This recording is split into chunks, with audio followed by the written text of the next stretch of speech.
Hello, today we will guide you through how to integrate Salesforce with Zapier. In this walkthrough, we'll set up a simple automation that sends an email from Gmail whenever a new record appears in Salesforce.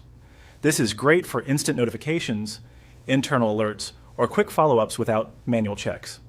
Make sure you're signed into Zapier and have access to both Salesforce and Gmail with the proper permissions.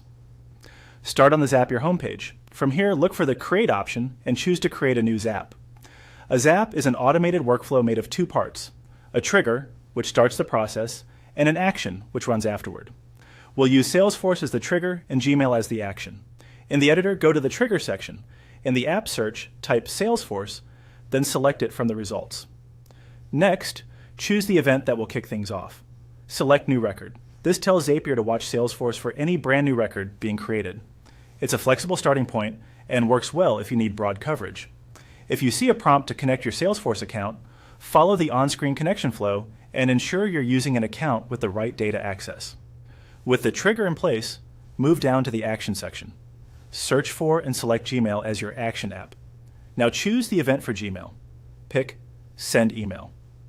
This lets Zapier compose and send a message automatically each time the trigger fires. If you haven't connected Gmail yet, authorize the account you want to send from. For best practice, consider a shared or team inbox to keep ownership clear and avoid rate limits on personal accounts. At this stage, you have the core flow defined. When a new record is created in Salesforce, an email will be sent from Gmail.